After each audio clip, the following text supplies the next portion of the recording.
I'll now turn it over to our chair of the subcommittee, and thank you so much for, again, chairing this hearing and for your insights and leadership on this important issue. Senator Duckworth. Thank you, Madam Chair. Thank you for your leadership on this. And it's so important for us to get FAA reauthorization done, and this is an important hearing on that path. Also, thank you to Ranking Member Cruz for helping with this hearing as well. Coming out of the pandemic, our aviation system faces a lot of challenges. Yet, when considering the future of American civil aviation, success or failure may ride on whether we're able to dramatically strengthen our nation's aviation workforce over the next 5 years.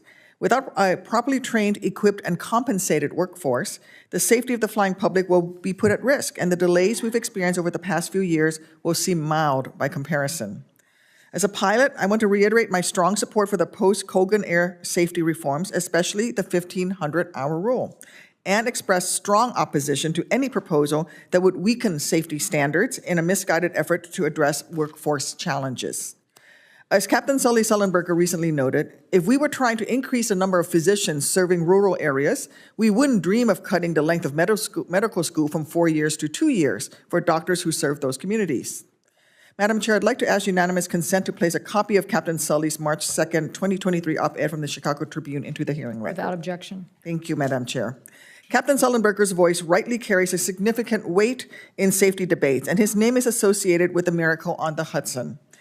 But in the context of the 1,500-hour rule, it's worth highlighting two additional figures, 20,000 and 208, that demonstrate why Captain Sullenberger's heroics were less a miracle and more a reflection of why hard-earned pilot skills and experience is so important. On that fateful day in January, Captain Sullenberger and his first officer had a mere 208 seconds between losing thrust and landing in the Hudson River. Fortunately for the 155 passengers on board, both Captain Sullenberger and First Officer Jeff Skiles had an accrued 20,000 hours of flight time prior to that extreme emergency each. Their combined 40,000 hours of actual flight time contributed to their swift and coordinated response. Of course, safety does not begin or end in the air. We must also make safety our top priority for flight attendants, gate agents, and other frontline aviation workers. The number of unruly passengers reports came down in 2022 from an all-time peak, but they remain too high. There were nearly 2,500 unruly passenger reports last year alone.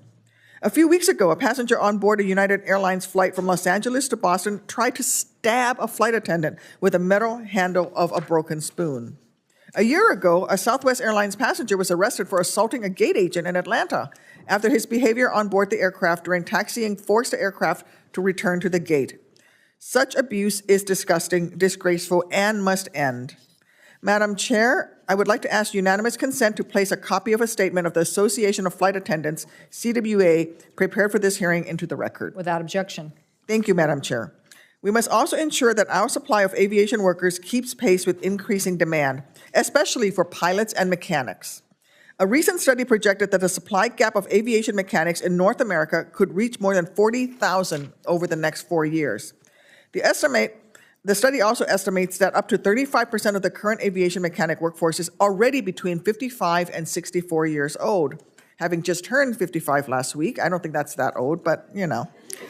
In the 2018 FAA reauthorization bill, Congress established an aviation workforce development grant program at the FAA to enhance public investments in institutions that train future pilots and mechanics. Measured by demand alone, our program has been a smashing success. In fiscal year 2021 alone, applicants sought a total of $121 million in grant funding. Unfortunately, measured against our goal, strengthening our aviation workforce, the actual grant funding amount of $10 million failed to meet the real-world demand of $121 million. Fortunately, there is strong bipartisan support for dramatically boosting investments in programs that seek to train our nation's next generation of pilots and mechanics.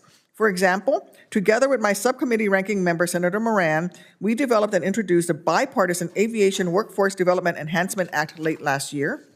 Our legislation would triple investments in grants that support efforts to train pilots and mechanics, while creating a new grant for programs that train aviation manufacturing technical workers. Senator Klobuchar, Thune, and Kelly and Fisher have also developed bipartisan proposals that seek to increase and broaden aviation workforce investments. I am optimistic that working together in a bipartisan way, we will craft a proposal that combines the best elements of our respective bipartisan bills to ensure the forthcoming FAA reauthorization will empower our nation's civil aviation system to build a strong pipeline of pilots and mechanics over the next 5 years.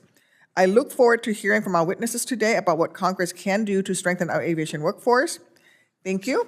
That ends my opening statement.